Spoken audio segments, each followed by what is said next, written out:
Thank you for listening to Southern Gospel Journal. My name is Daniel Mount, and I'm joined today by Arthur Rice. Good evening. Hello. Good evening. How are you? Pretty good. How about you? I'm good. I'm good. Good. I'm a little cold right now. I've been outside putting up Oh, Christmas decorations. But yeah, could we start with your background? Where yeah, you grew up, your testimony, and what first sparked your love for Southern sure, Gospel music? sure. Um, I grew up in Asheville, North Carolina, born and raised there, and kind of grew up in a musical family. My mom and dad, my oldest sister sang, and then my dad sang they sang as a trio, and then my dad sang in various quartets through the years, and so that's kind of where my quartet life came from. Um, and my dad taught singing school as growing up, taught the old shape note singing. So Mm-hmm. that's kind of the history of kind of where that kind of came in. Um, Something else that he did that I do a lot of now is recording.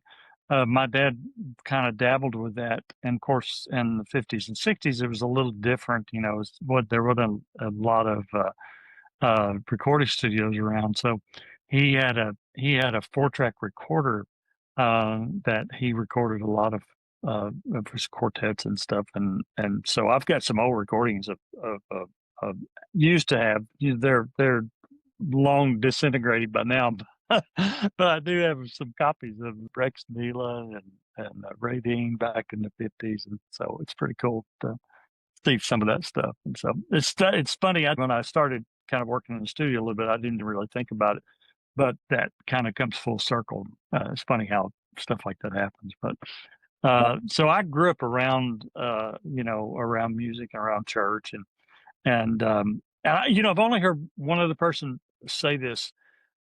And Diane Wilkinson, our mutual friend, said this one time. She said from an early age she felt religious, Mm-hmm. and I think I really, from an early age, I felt, that looking back, I could see, I think God's hand was on my life even at an early age, and even way before I was saved, when I was 7, like many of us, revival, you go down and make a profession like everybody else, but I knew it, and as the older I got, I knew that something, wasn't right. But still, I still gravitated toward church and toward Mm-hmm. gospel music. I still, even when I got up in my teenage years and into high school, I started dabbling with some, a little bit of rock and roll and just playing. I'm a musician, so I kind of dabble with some different music and playing with it. But still, I still graduated toward church and music, gospel music, that sort of thing. And then when I was 18 years old, the Lord convicted me and really showed me, hey, you know Mm-hmm. what, you're lost. Belonged to Trinity Baptist Church and there in Asheville. I grew up at a different church, but when I was about 14, my mom started taking me there, and to get into the youth group. And my pastor was Ralph Sexton Jr. Mm-hmm. And so, well, he was my youth pastor. Oh, Ralph really? Okay. Sexton Sr. The senior was pastor. the pastor, and Junior was my youth pastor.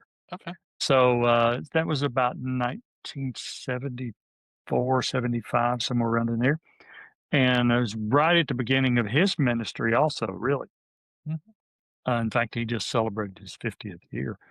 And so that's where he got his start as a youth pastor. And so, I grew up in that church, and I grew up, around him. And well, when I got into high school, I kind of got out of church a little bit and Mm-hmm. just kind of wasn't going. Well, I bumped into him um, at Kmart or somewhere, and he mentioned to me. He said, "Hey, I'm preaching a revival out close to you." He said, "I'd love for you to come and sing for me one Okay. night." And so I said, "Well, sure." God, I'd let my hair grow out, and like I said, I kind of been dabbling with some country music and some rock and roll. And so, he just is just the ultimate in showing grace and love, Mm-hmm. and invited me out. And so that Thursday morning, I woke up, man, just under conviction. I mean, and I thought, Lord, if you'll just let me live long enough to get to church that night, but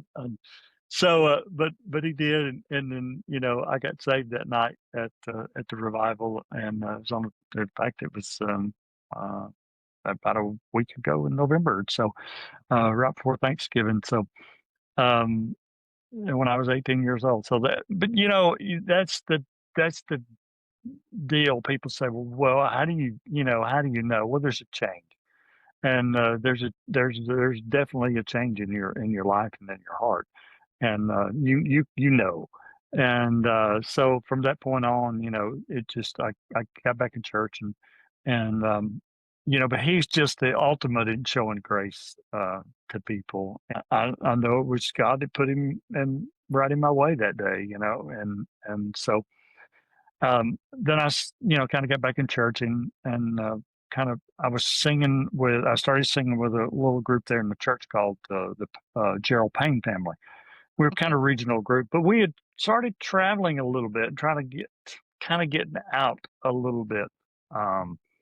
And so we sang with the Kingsmen, and that was the first time that Eldridge heard me sing. Now, at Trinity, I grew up with, Squire Parsons went to our church, Ernie Phillips went to our church, Wayne Maynard went to our church. I mean, just about all the Kingsmen went to our church. So Yeah. I knew them, and they knew me, and they knew that I sang and knew kind of my history. And Radine Reese is my cousin.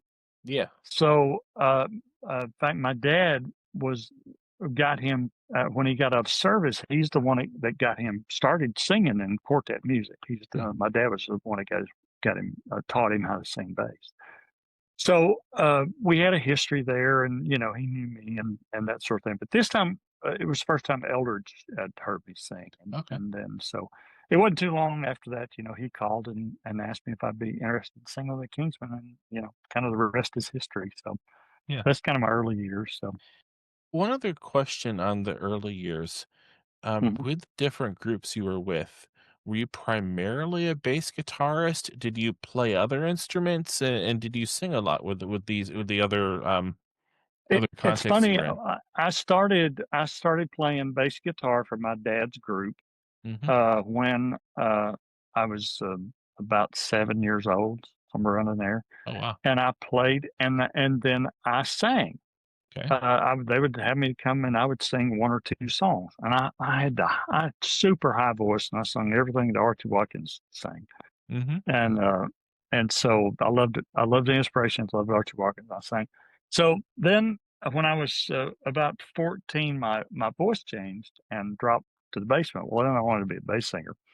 And so, but my dad wouldn't let me sing bass. He's like, I don't need a bass singer. I need the lead singer. So, so he made me sing up, and so, but I started taking voice lessons when I was right after my voice changed. My Okay. mom took me to a guy by the name of Julian Brookshire. He was from uh, out of Juilliard, Oh and wow. great teacher. One thing I loved about him is he didn't try to change me. I sang the classics, but he didn't make me try to go that way. He didn't try to change my style. He just Yeah. tried to help me. And it's funny, Southern gospel, especially, and um, opera are very connected as far as Hmm. singing goes, as far as breath control and tone placement, that sort of thing. If you listen to Pavarotti, he would have made a great Hmm. tenor. Yeah. He would have made a great quartet tenor. Tremendous, you know. So you can, if you really pay attention to that, you can see the the similarities to it. And so he was very good about that. So I took voice lessons for 7 years right after my Wow. voice changed when I was 14. So my mom took me every week. She drove me 30 minutes every week until I was old enough to drive myself, and I would go every week and take voice lessons, and um, so that's kind of where that started. Okay. So random question I on can't that. remember the question now. I don't know. I No, don't even remember I answered it. I don't either. Sorry. I don't either. But this is interesting. I think I'd asked you about what instruments you played, but but we kind of talked about that. The As he was doing voice lessons with you, Mhm. Did he classify you vocally as a tenor, and were you working on tenor repertoire? Because it Um, just to me, it seems like your tone sounds like you haven't really switched into a falsetto or lighter head tones up to that B flat or higher. yeah, like I said, when my voice changed, it went, it went from the top to the bottom. Mhm. So he kind of started working me back up, Okay. and that took a few years to get my voice back up. By the end of it, after about 4 or 5 years, somewhere around in there, um, I had about a 4 octave range, a full voice, Yeah. and then I could sing a C full voice Mhm. before I ever got into my head tone. Really, now I can't sing that low anymore, Mhm. and probably can't sing that high anymore. I don't like to sing that high anymore. It's a lot more work than it used to be when I was younger. but but but he really did a great job of helping me with tone placements and uh, uh, crossovers, that sort of thing, and listening to Squire. I love Squire was one of my heroes. Mhm. A lot of people used to say, "Well, you sound similar to Squire." Mhm. Never intentionally set out to sound like him, Mm. but I think anytime you idolize somebody singing, you have a tendency to gravitate toward that. I had two vocal heroes, was him, Squire, and Ronnie Millsap. Okay. And so, yeah, I think anytime like I said, you have a tendency style-wise to lean toward those tones. But Squire had one of the best crossovers you Mhm. couldn't hear when Oh, he yeah. went to head tone. Yeah, I yeah, mean, it's almost unbelievable. So, yeah.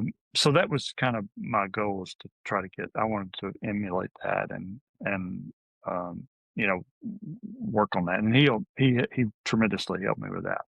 Neat. All right. So moving on to the next set of questions. I love the Behind the Crown podcast from Josh Hmm. Griffin and Brian Hudson, and they recently interviewed you about your Kingsman years. Yep. It hasn't been posted as of the time of recording, but it will probably be up by the time I post this. So I'll probably link it in the show notes. Yeah. So I don't want to duplicate what they did too much, but there are a couple things about the Kingsman years I'd love to ask you about. Sure. One of which is, how did you get picked to sing "A Place Where the Hungry Are Fed"? Was that going to be your feature all along, or do you know if they tried it on other vocalists first, and then they were like, "Well, maybe we should have the bass guitarist try it out"? When I first went with the Kingsmen, I was very fortunate. I had some great songs. Hmm. My first song was "Empty Vessel" Yeah. off of a album called "Game of Life." That was Hmm. my first album that I was on. I sang it and sang a couple other songs. Um, and then when we started working on "Better in Person," we got to "A Place for the Hungry Folks." Eileen Hanks wrote that song, Hmm. and Jim knew her, and so we. That's kind of she wrote "In My Father's House Are Many Mansions." Hmm. Great song, great older song, and I don't know that she's written. I mean, she probably. I'm sure she's written a whole other stuff, but that's probably the two The two biggest songs Southern that gospel people will really, know at least. yeah, Yeah. that would stand out. She wrote some contemporary stuff or some stuff that some contemporary folks have had Hmm. a song through the in the '80s, I think, um, but I think Jim knew her and had known her from somewhere, and so I get to meet her one time, and Oh, you it was did. really, Neat. yeah, it was really cool. Um, And she was she blind. was blind. Yeah, she was Yeah. blind. Yeah, yeah, and it was really cool to get to meet her. Yeah. Um, but yeah, it was probably shortly after we started listening to that song, because she did the demo. She Okay. was kind of like Diane. She would play and sing her own demos, and she had this kind of a rough, um, kind of a almost a baritone for voice Hmm. for a lady, but Yeah. it was kind of scruffy, um, real bluesy kind of thing, and so I remember when we sang that. So it wasn't too long after we started listening to it that Jim kind of pointed that to me, and kind of knew that was going to be my feature for that album. Neat.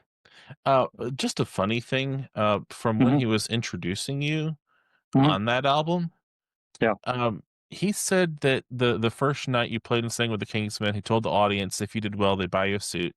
And then he said at the end, someone hollered, "Give him your suit. He sings better than you do." Now, do you have any recollection of your true first story. day? It is a true True story? story. I Yeah, was true because, story. I figure he could maybe elaborate and make a story a little better, but that actually happened. It actually Wow, happened. It really that's did. Yeah, hilarious. we were in Alabama, and L.D. Fortenberry was the guy's name. Okay, And it was actually before I had started with the okay. group. I had um, like month or so probably before that.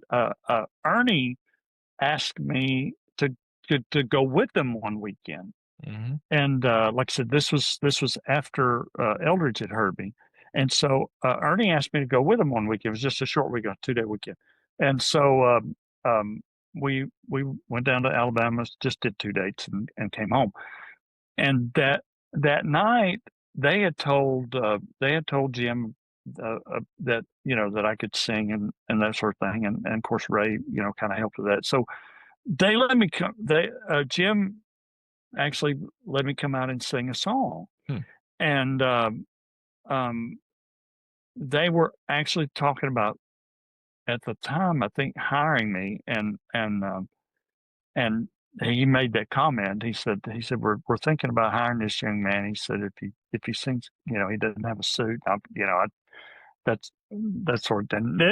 It pretty much it happened pretty much the That's way hilarious. that Jim said. As soon as I got through, LD stood up in the back, said give him your suit. He sings better than you.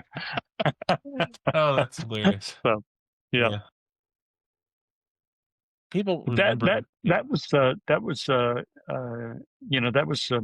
wasn't too long after that Wayne Maynard left, and Eldridge called me, and um, I mean he called me on a Friday, and he said, "Would you be interested in singing with the Kingsmen?" And I said, "Well, sure." I mean, that was for me that was I grew up, I cut my teeth on them, and we used to have a big console stereo, and I would stack up records, and just I didn't like to get up and flip them, and so I would buy two of them, and I would put them back to back and just stack them up. And I had had an instrument in on that, and I played my bass guitar, and I would sit there in the speaker for hours Wow. and just play every song just back to back to back. And so I knew everything that they had ever recorded, and so, he called me on that Friday, and I said, "Sure." And thinking back in my mind, there's no way.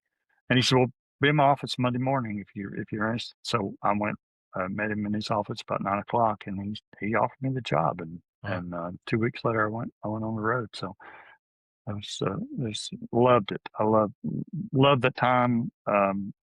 You know, I think, and I think it was because we talked about this a little bit on the podcast. Was I don't I think it was the age, I was in my 20s, early 20s, and I think at that time, time stands still. Mhm.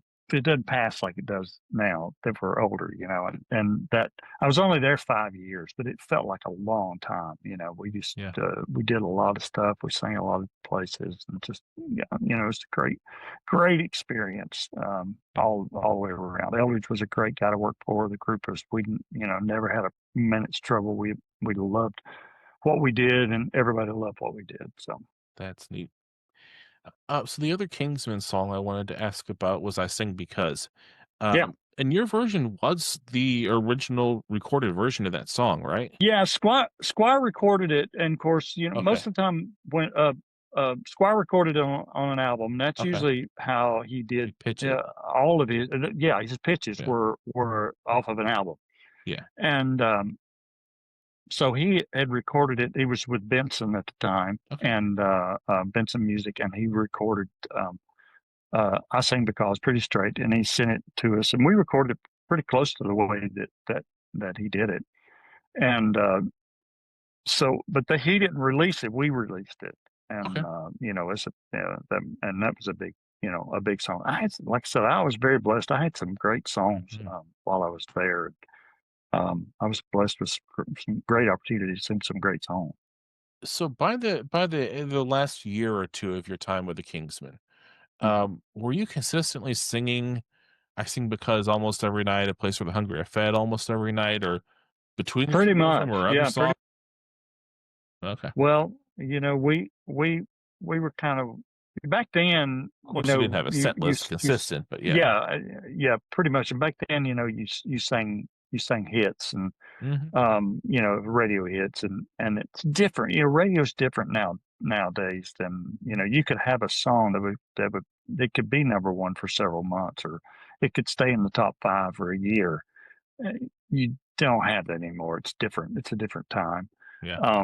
And it's like there's new songs out every day. Seems like, with streaming and that sort of thing, and it's hard to. I think it's the longevity of songs.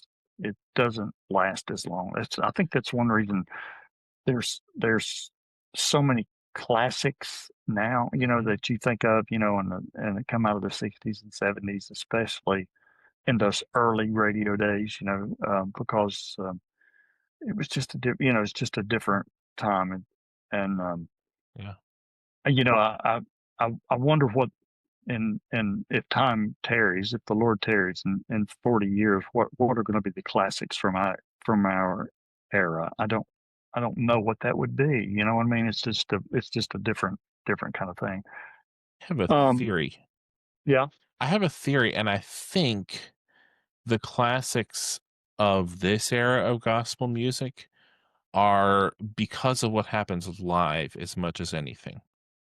Like, I don't know if you've heard the inspirations in the last 6 or 9 months, but I have. Wyatt was singing "A Sea of Forgetfulness," and Yeah, the way audiences respond to that, I mean, it's not a guarantee, but I think he might have found his signature song, yeah, and if he stays on the road long enough and sings that long enough, I think people are gonna be talking about that one 30, 50 years from now. yeah, yeah. So There, I there, think it's there happening are a few live that somewhat.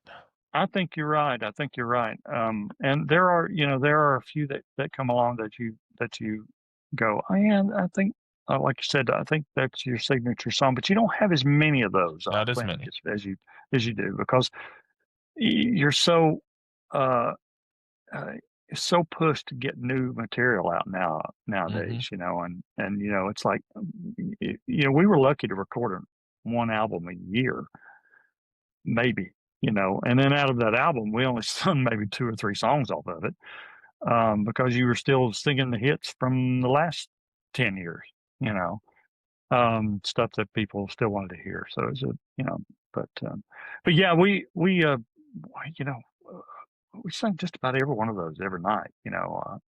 and then it got to the point where we put we put a medley together, and say, here's, I want you to sing a verse, course of this and this and this and this, and for 3 minutes, you just sing as hard as you could, Yeah.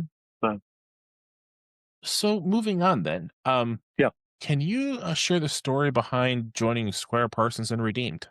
Yeah. When I left the Kingsmen, I really, I really expected to die on the Kingsman bus. I Mhm. thought, man, I am through. And it's funny. It's funny how the Lord works in your life. And, now when you get older, time, you don't know what's coming. You don't know what's around the bend, but you look back now and you see God's hand on on your life, and see how he's kind of moving you, molding you, and that sort of thing. And you don't always get it right. Sometimes you Mhm. turn left when you should have turned right, and you do the best you can. Mhm. And I think that's the people say, well, how do you stay in God's will? I think it's the mindset of I'm trying my best, and He works the rest of it out. Mhm. You may miss it, but he can turn a left into a right very quickly and get you back Yeah. on the right trail. It can, and thankfully, and so get you out of messes that we put ourselves in. Mhm. But I think it's a mindset, and always acknowledge him, and he will direct your path. Yeah. Um, And that's kind of the way that I lived my life. I learned that lesson very early from Ralph Senior, Mhm. in a message, and probably when I was 13 or 14, probably. And that's the way I've tried to live my life by that. Um, and like I said, I don't always get it right, but I tried. And um, but I was really thought that I was with the Kingsmen forever, and all of a sudden, out of nowhere, my dad had he had a brain aneurysm Mm, and lived through it. okay. I but he looking back, he would have been fine. We probably just left him alone, he'd have been fine, but we made him retire, Yeah, and which was the worst thing we could have done. Best thing for we could have just let him work, would have been great. yeah. But we made him retire, and I felt like I should come off the road and kinda help with the family business, and so I didn't like I said, I I um, didn't understand it at the time, but I Mhm. felt that that was, once it happened and once I came off the road, I was like, "Well, here I am, Lord, what do you want me to do? I don't feel like I'm just waiting on you." And Squire called me and said, "Hey, would you be interested in singing with me and Ernie and Joe Fowler?" And I said, "Yeah, absolutely." And so he said, I don't have I can't do a full time thing." He said, "What I want is I want to do about 30 dates a year with the quartet." And he said, "I want to bring you in and the thing with Squire is people just love Squire. Mhm. They didn't care who he brought with him. They just wanted him. And that's, so a lot of times, he would do the first half with just him. And of course, he had so many great songs, my word. He didn't need us. He just loved quartet music and he wanted some guys to sing it Yeah. and with it. So that's the reason, pretty much the reason we were there. And so we, did some dates here and there, but just had a great time. And Squire and Ernie were they were just who they were, and Mhm. just some of the funny guys to work with. They were hilarious. Ernie was a prankster, um, and Squire was a big comedian, and but they were just a blast to travel with and to And they sing had with, and and they had depth too, yeah. the spiritual depth. Oh, Because there are people who on the road singing gospel music who aren't necessarily even Christians, but there is a I've heard from so many people just a sincerity to both of their faiths too. yeah, oh, yeah, Yeah. absolutely, absolutely. And then, of course, Squire wanted also, he wanted the quartet to record his demos so that he could send them out. The one I remember the one album we did, it's got "I Go to the Rock" on it. It's got oh gosh, it's got a bunch of. In fact, we did 10 songs on it. And I think 9 out of the 10 of them were cut. Either by the Kingsmen or Gold City or somebody, cut every single one of them. Or that album, that was a great album, That's a and good album, yeah. oh man, every single one of those songs were great. In fact, Yeah, I tried to record every single one of those myself. When we got to the Kingdom Heirs, I wanted to yeah. record them again. So speaking of the Kingdom Heirs, Mhm. what did your audition process look like to, join them? Did they reach out to you? Did you hear about an opening? How did you end up with them? Well, I would go over to Dollywood every once in a while, and of course, I knew the guys were there, and I Mhm, loved what they did. I mean, I thought it was great, and you know, they were at the time before I went with them, they were outside all the time out okay. at the Valley Theater, and but I would go and listen to them sing, and I got to know them a little bit. I knew Chris, Okay. um, Chris French. Chris played with, Jerry Goff, back in the '80s. I don't think I knew Uh, that. he played bass guitar for, Jerry for a couple of years, I think. So I got to know him, and so I knew him, really before I knew the rest of them. Okay. And so then I got to know, David and Eric and and Steve and all the rest of Yeah. them a little bit more. And so um, I just loved what they were doing. I thought it was a great um, uh, opportunity to be in a secular Mhm. arena and to be able to sing the gospel. I mean, I just thought, man, wow, this it's a mission field right here, wide open. And so I just love what they did. And um,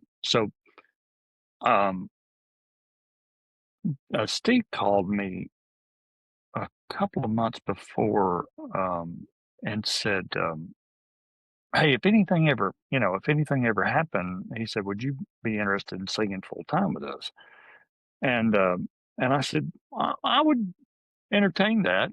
I would talk to you about it." So he said, "Okay." He said, I just wanted to check." He said, "Nothing's going on." He said, "I just always want to, have somebody in my back pocket or something to think about." Mhm. So it about a month later, I guess it was, Steve Lacy turned his notice in, and Mhm. he called me and he said, said David and Eric and myself are going to come over, and I was working at um, recording studio there in Asheville. And he Mhm. said, "We're going to come over and sing a few songs with you. We mind if we get around the piano and sing a few songs?" I said, "Sure." So they came over and we sat down and I played a few songs. We did a Go the Rock and did some stuff that Squire did and sang a few songs together. And I really didn't think, I sounded sounded good. Yeah, but I didn't know for sure. And so a few days later, he called me and he said, "You want to come over and see exactly what we do and look it over and see what you." So I went over and we really sat down and talked and everything, and kind of the rest is history. It was in '95, and Yeah. spent 27 years there. So, um, but I love being there. I love the opportunity. Dollywood was a great company to work for. Yeah. Um, they they they never came to us and told us what to sing or what to say, which is pretty cool for a secular theme park, you know. Yeah, it is. Now, in your early years with the Kingdom Heirs, Mhm, well, your first few albums with them, as well as like the half a dozen albums before that, mhm, tend to have not all, but a lot of cover songs. The big hits that the other mhm. groups in Southern Gospel were doing at that point. Was there, like, an idea in that era that the Kingdom Heirs were introducing secular audiences to, like, the best of what everybody was doing in Southern Gospel at that point, more so than being as focused on their own original songs? Was that kinda what was going on in the '90s? It really wasn't a Okay. fact of us trying to it the honestly, the truth of the matter was we were fans of the music. Mhm. And so if there was a song that we liked that somebody sang, a song that Gold City sang or one of the Kingsmen sang or something, we wanted to sing it. We were Yeah. just fans, you know. We loved the music and so we just wanted fun songs to sing. Um, we we weren't as far as the industry goes, we weren't huge, so we didn't get a lot of great songs. That makes We sense. got a lot of songs, Songs, yeah. but they weren't great songs. So, you know, Yeah. and so we just decided that we weren't just going to sing, because we that was the thing is we sang so much, uh, at the time. Gosh, when I first went, we started up the Valley Theater in April, sang through October, and then my first year was the year that they moved us inside for Christmas. Mhm. So hallelujah, thank you Jesus for that. Yeah. Yeah, we didn't have to sing outside in the cold. But when I first, gosh, we did 5, 6 programs a day. Yeah. Wow. They were only like 20-minute programs or 30-minute programs, that sort of thing. But we sang a lot, and so we needed songs to sing because we didn't like to sing the same songs. what we wanted was if people came to hear us, we wanted them to come back. Okay. And so we would change it up each program was different. And so if they came to hear us, that morning, if they came back that afternoon, they heard something different. Okay. Or if they wanted to stay there all day, they got something different. It wasn't the same thing over and over. So, and I think that's the was the popularity that we got with our regulars, why we had so many regulars that came to the park, and what it made it um, lucrative for Dollywood for us to be there was the fact that all the people bought season passes to come, Hmm. and a lot of them just came to see us. They would come Yeah. and watch us and go home. They eat lunch and go home. A lot of the old folks, they didn't ride rides, and of course back then Dollywood was made up more of shows, than it was. It was a theme park, not an I amusement see. park. And there was 6 or 7 shows on park, so people could come and watch all the music and different genres of music. Um, and later on, as it kind of transitioned away from the theme park um, to the amusement park side of it. A lot of the shows went away. Um, but at that time, we were just fans of the music. We just wanted great songs to sing and fun songs to sing. And so it didn't matter, but we didn't care. Neat. We'd cut it if we liked an arrangement. We'd do it exactly the same way.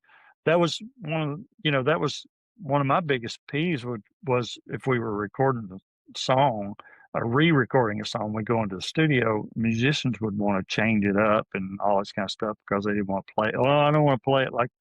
But that's what made the song great was that's what people heard. Yeah. Wanted to If hear. it unless it needed to be changed, why change it? That's how people remember the song. You change it up, they don't remember the song. Yeah. And so, man, I had some knockdown drag out fights with some musicians to try to get them. Finally they just gave up. And just said, "Well, we might as well play it the way they want it." You know, and so, Yeah. so, but that's kind of the way. And then that's kind of the way how we got hooked up with Diane Hmm. Wilkinson, and I passed her over. she yeah, was Gold City recorded it, and we loved it, and we recorded it. And then, we got to meet her, and so, Steve and I talked to her and said, if you've got anything that, nobody wants to cut or something, or if you got any old culls or something, of course, at the time, either Gold City or the cathedrals, the early, in the 90s, uh, uh, cathedrals, Gold City were pretty much her main, stay, Yeah. and they got the first, you know, cream of the crop. And then after the cathedrals retired, Legacy Five got, Yeah. you know, uh, Roger Bennett got all the good stuff, and so, but she would send some of her stuff that nobody would record, Hmm. and of course we loved them, and she sent 10 songs, and we cut 9 of them, and would have cut the 10th one, but the record company wouldn't let us.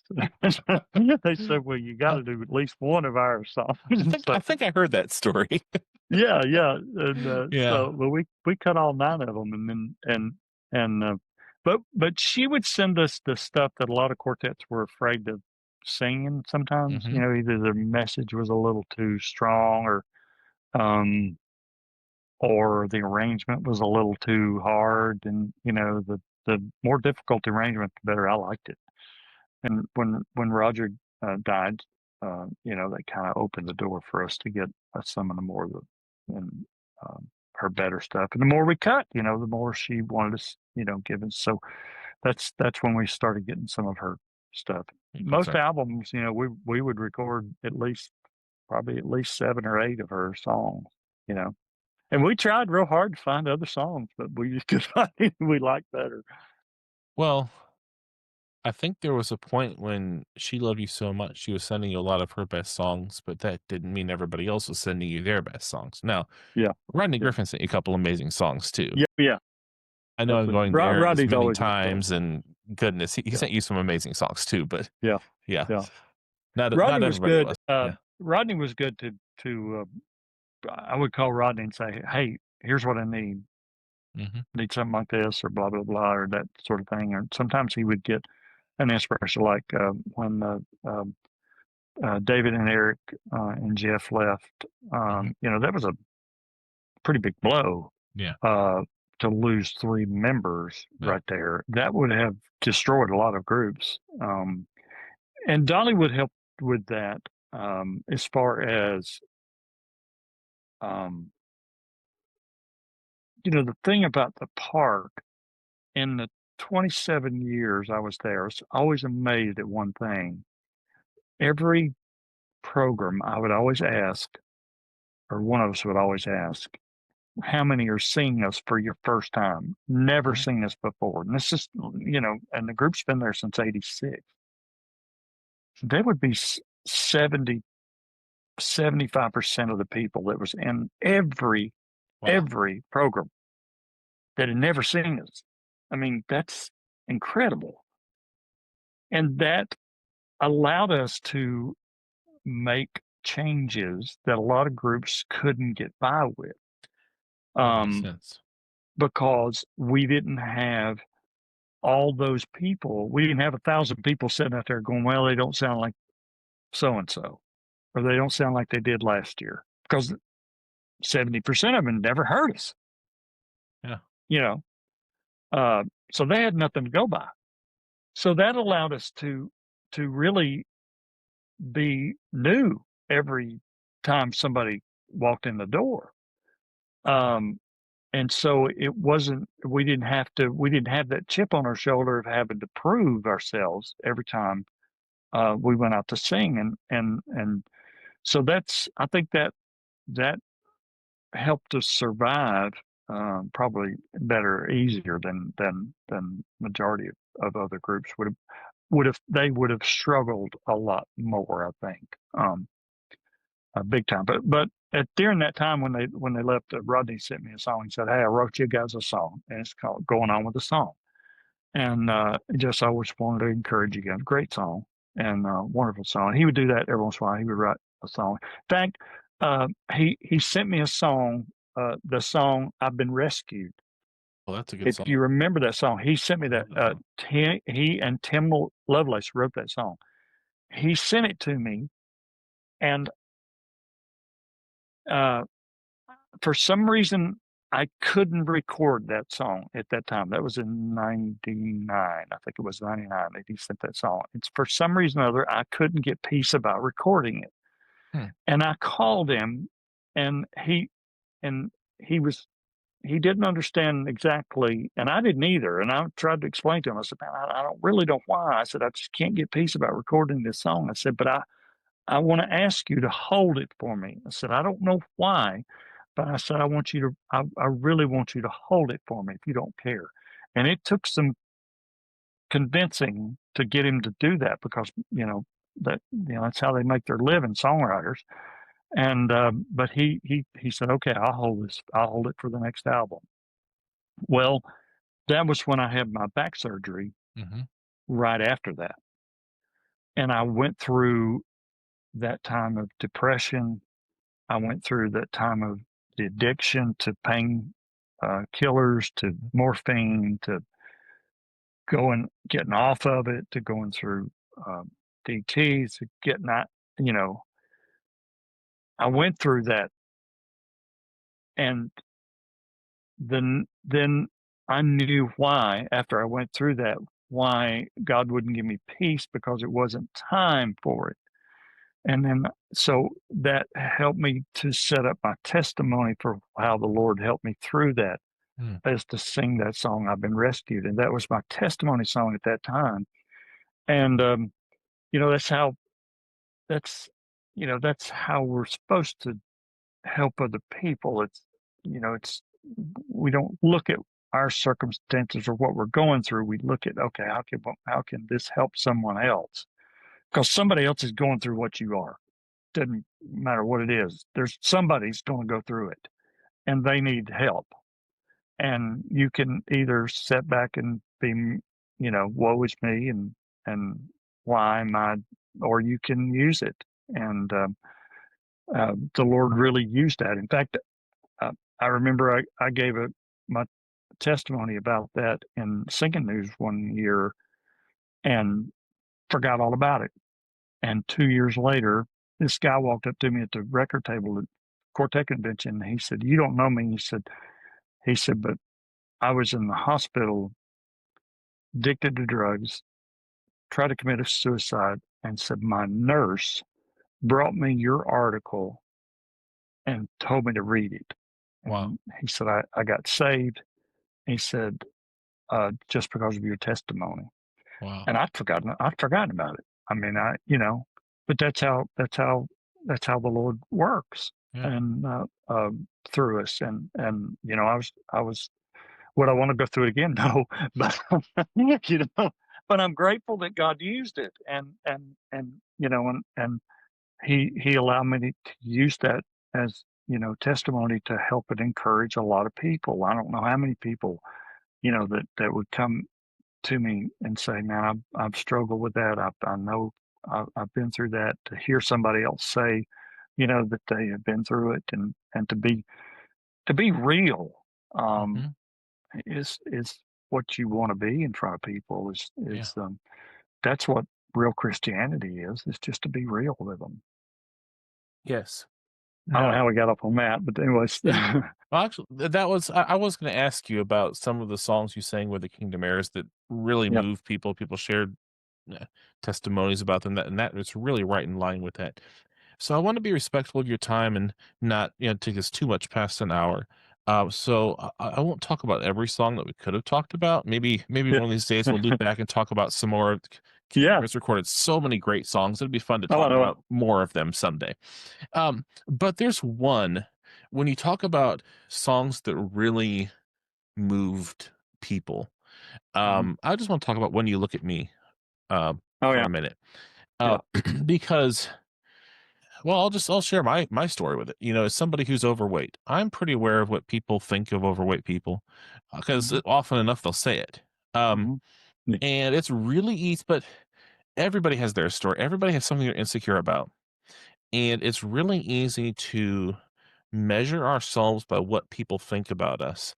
And that song has moved me probably as much as any song you ever sang with the Kingdom Heirs because it reminds me to measure myself about what Jesus thinks of me. Yeah. Um, Exactly. I'd love to hear. So Miss Diane, when I was working with her on her Diane Wilkinson, when I was working with her on her autobiography, she told me like her perspective of the story, and that she shared it with you, and it was really moving to you. And you sang it with a group and did an amazing job. I'd love to hear your perspective of first hearing that song and then singing it on stage and conveying it, and maybe what different people might have shared with you about singing that song. Well, what you shared was exactly the way that I saw it, Hmm. song, because I knew, I looked at the people that came into to Dollywood, and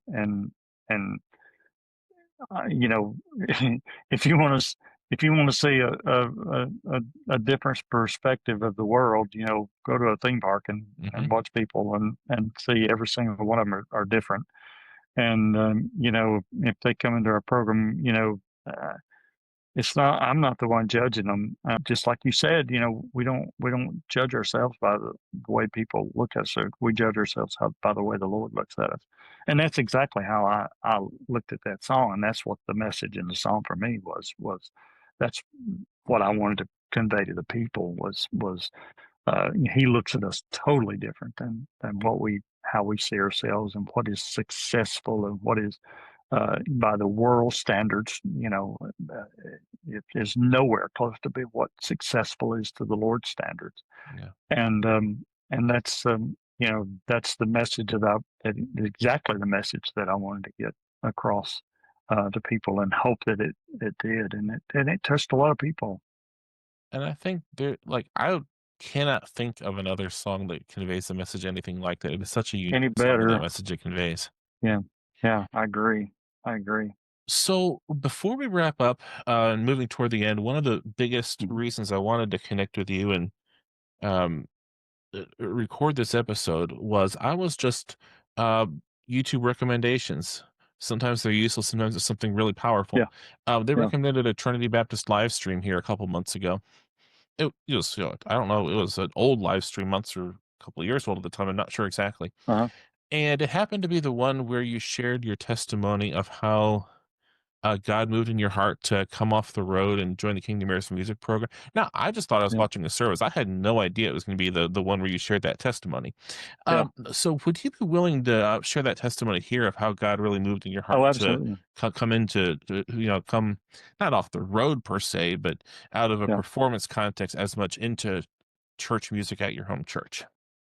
Well, I you know, like I said earlier, I the only time I ever really did any other church, I did a little stint of um, helping with some choral music and leading worship back in the '90s before I went with the Kingdom Heirs.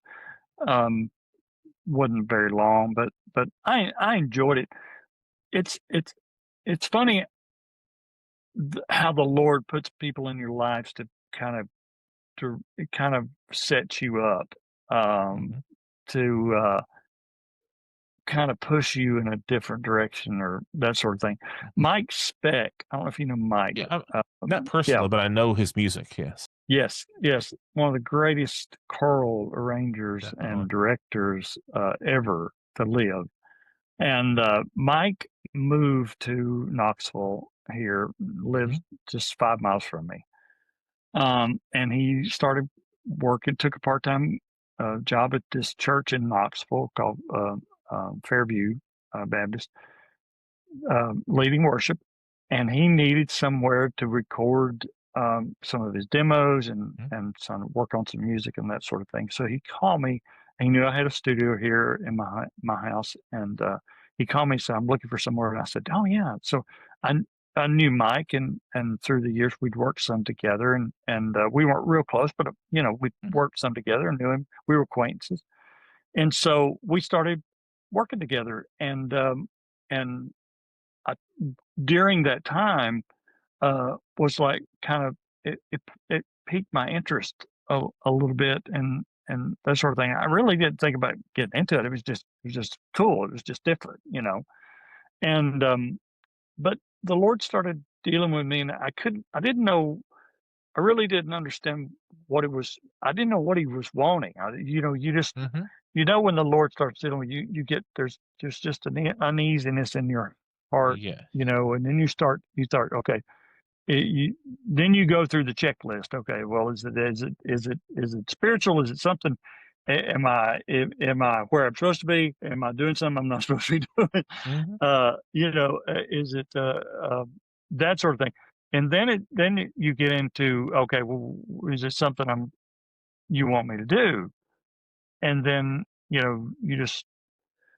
you wish sometimes God just would just tell you, you know, Mhm. uh, but he don't work that way most of the time, and he will sometimes, but not very often.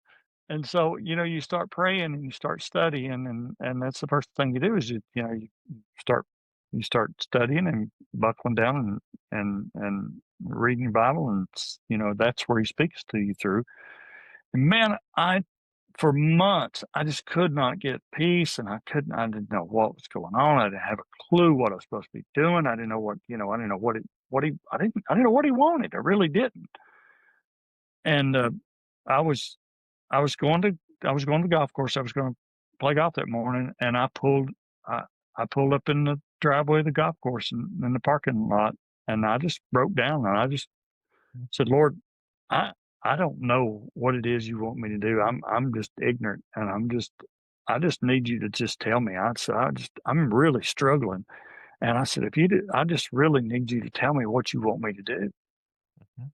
And I didn't more than get that out of my mouth, and my phone was up on the dash of my car, Mhm. and Pastor Winston, his picture popped up on my screen of my phone where he calling me, and I If I can turned interject around. for a second if I can interject Yeah, for a second, so not everybody yeah, listening will know. He yeah, is the nephew of Ralph yes, Sexton Jr., and after Ralph Jr. stepped back from being grandson. grandson. I knew he Yeah, was a relation. So after he yeah, stepped back from being the full-time pastor at Trinity Baptist, yeah, your home church, Pastor Winston became the full-time pastor. So that's something correct. that, like, I know, but I know there'll be some, Yeah, sorry to interrupt, but there'll be a couple people no, no, listening who might yes, not yes, make that connection. yeah, Okay, sorry, yeah. sorry, go on. No, no, no, it's fine. So, he had he came, he and Brother Ralph came to see us over the Christmas. Mhm, This was like mm, April, 1st of April, I guess it was, year. So it'd been like 6 months that God had been dealing with me on this, and I'm mhm, trying to figure out, what it is He wants me to do. So, anyways, Pastor Winston's picture pops up, and I answer the phone. I'm looking around thinking, because somebody's reading my email right here, And I said hello, and tears. I'd been crying, so I said hello, and he said, man, he said, I was just sitting here, and said, you just came to my mind, and he said, I just wanted to call you, tell you that I was praying for you, and just to tell you that I love you. mhm, And and I just broke down, and I just told him what was going on, and he said, well, he said, do you want to have a conversation? And I said, I believe I do. And so that kind of started a kind of um, a day-to-day conversation, and we met and a few times, and kind of talked, and got together, and that was kind of when I felt, maybe the Lord was leading kind of in that direction. This was probably May, I guess, time we got, in the middle of May, somewhere or another, we kind of talked and met, and kind of we were, and really both of us were looking at probably the end of the year. mhm, Um, and I would finish out the year with the guys and that sort of thing. yeah, But you know, when um, God doesn't move fast a lot of times, mm, but when He starts moving, He'll move quickly. Uh, and once I got out of the way, and once I just kind of surrendered myself to whatever it was He wanted me to do, and once I quit analyzing, yeah, I mean, I've spent here I am. I'm, my late 50s, and I'm 27 years in to a career, and I'm getting close to, retirement. I'm thinking about taking a career change. I mean, that yeah, just sounds crazy. Who does that? mhm, And so that doesn't make, so, but once I surrender to Him and say, hey, you know what, whatever you want me to do, I'm gonna do it. Once you do that and you get out of the way, then He can work. And it just snowballed, and it was like, well, we don't need to wait. We just need to go ahead and do it. And both of us were just kind of the same way. It worked on both sides, and I mean, God just moved, and it couldn't have went any smoother. wow, Even telling the guys, even meeting with the guys, because I'm telling you, it was one of the hardest things I've ever done. I mean, I'm these guys were sure. family. I mean, You've been there I've so long. spent, yeah, I mean, Yeah, I spent as much time with them as I had my own family, and they were family. Um, and to tell them that I was leaving, it was hard to do, I'm sure. and I didn't know how they would take it. I didn't know how Dollywood would take it, I'm telling you, God just went before us and Mm, just worked out every detail. It was the smoothest thing I've ever been a part of. From the church, I mean, from the church standpoint to the quartet standpoint, I mean, it was flawless. I mean, it was just, you couldn't have asked for it to been any better. It was just amazing. Um, I look back now, and I still don't know how it happened. I really don't. I really don't know how everything fell into place like it did. And but I've been at the church now a little over 3.5 years, and I love it. I mean, I love it. Somebody asked me the other day, said, do you miss the quartet life?" And I don't. I mean, I miss the guys, but we talk. We talk about every week, and we're still friends, great friends. We still get together, Neat.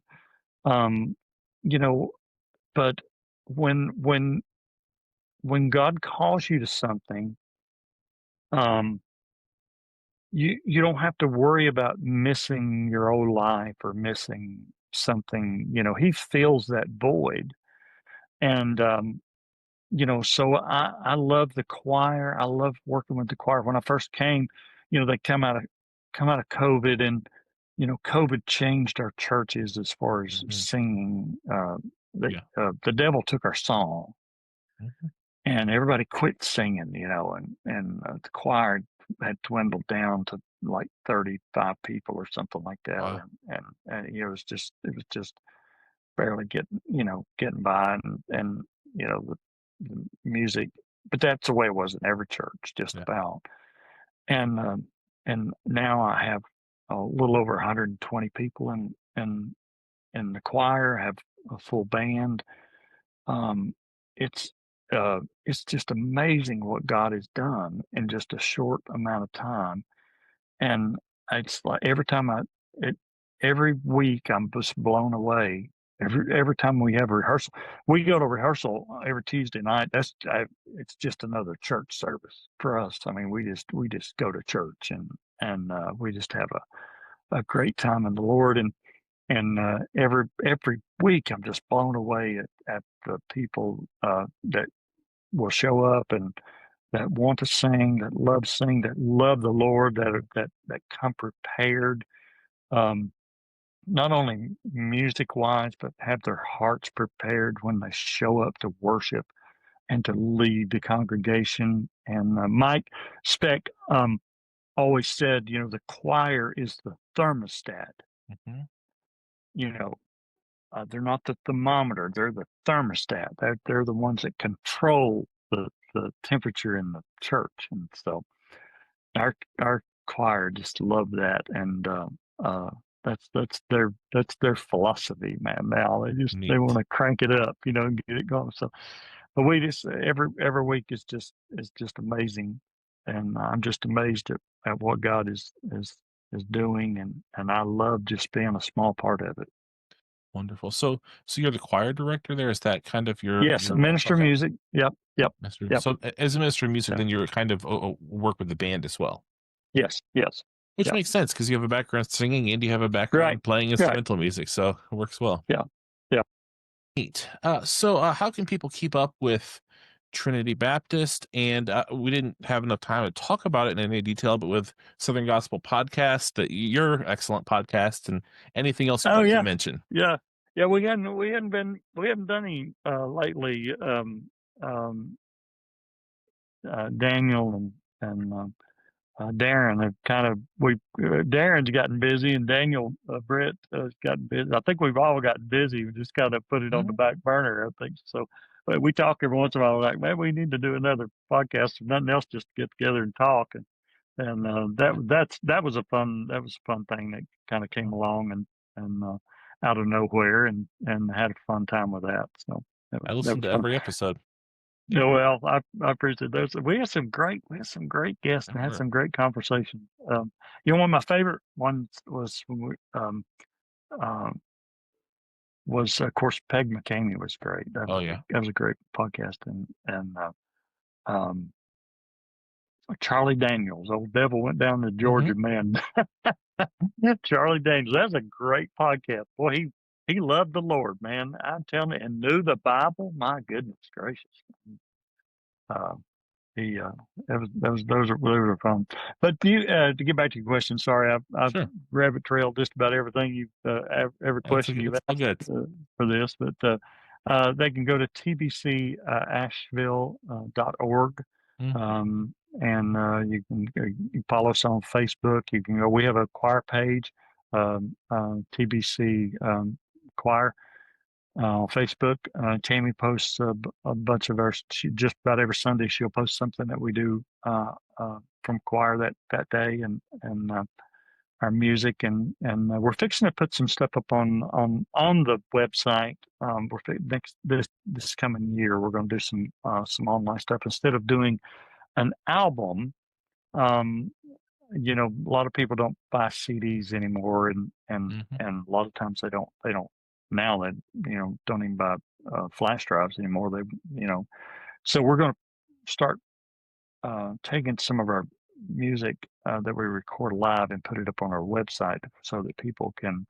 I told the folks a few months ago that the music that we sing, we want them. We're trying to give them on Sunday. We want to give them ammunition for the week Okay. Yes. because Monday morning, guess who's waiting for you? The devil. Mhm. He's waiting for you Monday morning. Hit you with everything that he can hit you with. And Yeah. so you're going to need some ammunition to get you through to Wednesday, Mhm. to where you can get some more ammunition to get you through to Sunday. Yeah. And so we want to, give them some music and give them some stuff to listen to, something that will encourage them. Not only the message that the pastor preached, of course, that's always up, and with our streaming and that sort of thing, but to give them some music to listen to as they go down the road, and to encourage them, and just any time that they need some uplifting. So we're hoping to work on some of that come the first of the year. So, Neat. but if you Well, get ever through Asheville, North Carolina, and come to Trinity Baptist, we're in West Asheville. yeah. So come see us and be a part of it. Yes.